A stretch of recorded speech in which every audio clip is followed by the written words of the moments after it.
Hello friends, चलो आज पके हुए आम से एक अच्छी सी स्वीट डिश बनाते हैं। वो देखने में जितना टेस्टी होता है खाने में भी उतना ही डिलीशियस होता है और झटपट बन जाता है। उसके लिए मैंने यहाँ पे प्लेन ब्रेड लिया है। उसको चारों तरफ से उसका किनारे निकाल के कट करके बीच वाले हिस्से को कट करके फ्राई कर लिया है, डीप फ्राई। आप कोई भी साइज़ का बना सकते हैं, शेप आप अपने हिसाब से दे सकते हो। मैंने यहाँ पे व्हिपिंग क्रीम 1 कप लिया है। उसको अच्छी तरह से बीटर से बीट कर लिया है। जब बीटर से 5-7 मिनट के लिए आप बीट कर लेंगे, ऐसे ही वो फ्लफ़ी हो जाएगा। फिर इसमें मैंगो का पल्प ऐड करेंगे। मैंगो का पल्प मैंने 3 से 4 चम्मच लिया है। उसको भी 1-2 मिनट तक बीट कर लेंगे। अब रेडी हो गया हमारा क्रीम। उसके बाद हम मैंगो का सिरप बनाएंगे। मैंगो का सिरप के लिए मैंने मैंगो पल्प, मिल्क मेड और 1 कप दूध, इन सब को डाल के अच्छे से मिक्स कर लिया है। हमारा मैंगो का सिरप भी रेडी हो गया। अब इसको लेयरिंग करेंगे।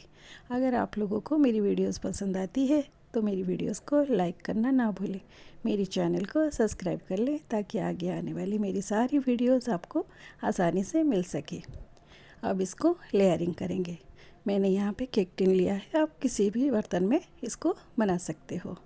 पहले मैंने ब्रेड रखा था, फिर उसके ऊपर हमारा लिक्विड मैंगो सिरप डाला और उसके ऊपर क्रीम का एक लेयर डाल दिया और थोड़े से मैंगो चंक्स ऐड कर दिए छोटे छोटे पीसेस में काट के। फिर इसी को रिपीट करेंगे। फिर ब्रेड डालेंगे, उसके ऊपर सिरप, फिर ऊपर से और एक बार क्रीम भी लगा लेंगे। इसी तरह से हो गया। फिर उसके ऊपर फाइनल में क्रीम ऐड करेंगे।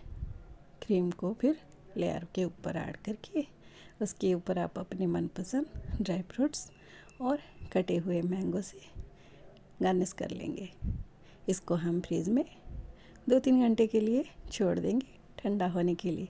फिर ये रेडी हो जाएगा खाने के लिए। अच्छे से ब्रेड हमारा मैंगो सिरप को सोक कर लेगा और खाने में बहुत ही यम्मी लगती है। फिर आप चाहे तो ओवरनाइट भी रख सकते हो। इस तरह से मैंने इसको कवर कर दिया है। अब इसको छोड़ देंगे 2-3 घंटे के लिए। देखो अब रेडी हो गया। मैंने तो थोड़ा ज़्यादा बनाया है क्योंकि मेरे बच्चों को बहुत पसंद है ये। चलो इसको खोलते हैं। अब देखो रेडी हो गई हमारी एक प्यारी सी स्वीट डिश। आप खुद बनाइए, अपने मेहमानों को भी खिलाइए, वो आपकी तारीफ़ करना नहीं भूलेंगे। इतनी यम्मी बनती है। चलो अभी निकालते हैं। देखा कितनी अच्छी तरह से इसकी लेयरिंग हुई है और एक एक लेयर अच्छे से दिख रहा है। अब खाइए बना के और अपने घर वालों को खिलाइए। मुझे पसंद है, आप लोगों को भी पसंद आएगी। एक बार बना के देखिए और मेरी वीडियो को लाइक करना ना भूलें। Thank you.